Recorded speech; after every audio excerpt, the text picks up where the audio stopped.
हमारे जो श्रोता है, फीमेल श्रोता है या फिर उनके जो रिलेटिव्स होंगे, तो उनको आप फीमेल के मेंटल हेल्थ को अगर अच्छा रखना है, संतुलित रखना है, तो उसके लिए आप उनको क्या टिप्स देंगे? उनके लिए आप क्या सजेस्ट करेंगे?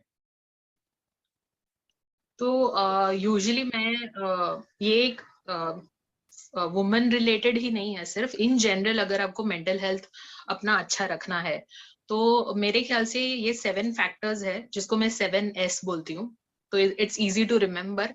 और ये आपको, so this is like maintaining good health, जो हमने जैसे पहले बात की कि हम मेंटेनेंस की तरफ हमारा कम ध्यान रहता है। तो अगर आपको एक गुड हेल्थ मेंटेन करनी है, आपको मेंटल इलनेस है नहीं लेकिन आपको अपनी हेल्थ बरकरार रखनी है, तो आप क्या चीजें कर सकते हैं? तो इसमें 7 एसेस हैं जो मैं जस्ट आप पढ़ के बताती हूँ।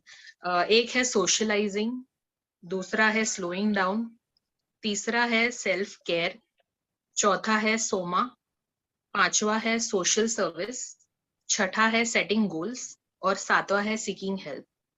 तो ये क्या चीजें हैं? एक है socialization. So socializing is connecting.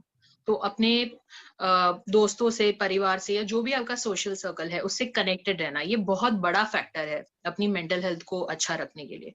तो ये बहुत जरूरी है कि आप सोशलाइज करें, इससे आपका सपोर्ट सिस्टम अच्छा बनेगा। दूसरी चीज है स्लोइंग डाउन। स्लोइंग डाउन यानी कि आपका जो रूटीन है उससे आप बीच बीच में ब्रेक्स लीजिए। आप रिलैक्सेशन करिए, मेडिटेशन करिए, जो भी आपको थोड़ा रिलैक्स कर सके, काम कर सके। तो ये चीजें भी आपको बीच बीच में अपने आप को ब्रेक देना है अपने काम से।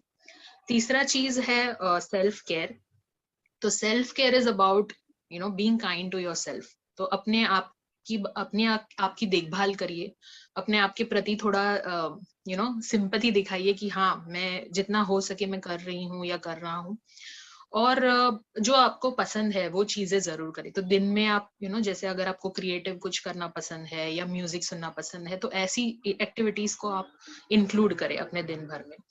चौथा है सोमा। सोमा यानी बॉडी। तो बॉडी की हेल्थ का भी असर अपने मेंटल हेल्थ पे पड़ता है। तो अगर आपको आपका फिजिकल हेल्थ अच्छा रखना है तो अच्छा डाइट लेना, 8 घंटे की नींद लेना, हाइड्रेटेड रहना, पानी पीना रेगुलरली, एक्सरसाइज करना, तो ये सारी चीजें हैं जो फिजिकल हेल्थ के लिए अच्छी है। बट डेफिनेटली इसका सीधा असर आपके मेंटल हेल्थ पे भी होता है। पांचवा है सोशल सर्विस। सो बहुत लोग जब चैरिटी या वॉलंटियर वर्क करते हैं तो ये उनके लिए बहुत ही बड़ा स्ट्रेस बस्टर होता है व्हेन दे हेल्प अदर्स। तो ये बहुत ही एक मेंटल हेल्थ के लिए अच्छी बात है।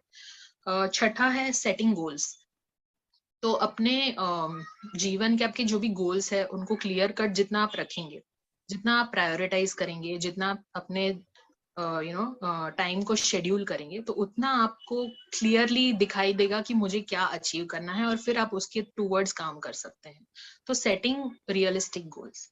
और सातवां है सीकिंग हेल्प, जो कि हम, ये एक स्किल है एक्चुअली जो हमें सीखना बहुत जरूरी है कि किस हद तक हम इंडिपेंडेंटली काम कर सकते हैं और कब हमें हेल्प की जरूरत है, ये हमें जानना बहुत जरूरी है।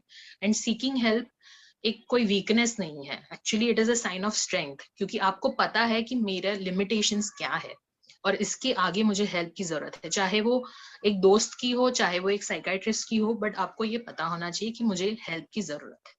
तो ये कुछ टिप्स हैं जो कि मेंटल हेल्थ को बरकरार रखने के लिए आपके काम में जरूर आएंगी।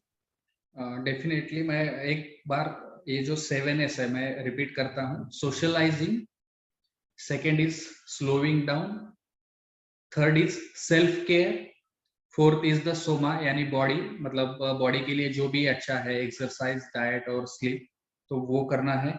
सोशल सर्विस करना है। Setting goals, setting realistic goals is the sixth thing, and seventh is seeking help. जब भी जरूरत पड़े तो मदद के लिए हमको बुलाना चाहिए, पुकारना चाहिए।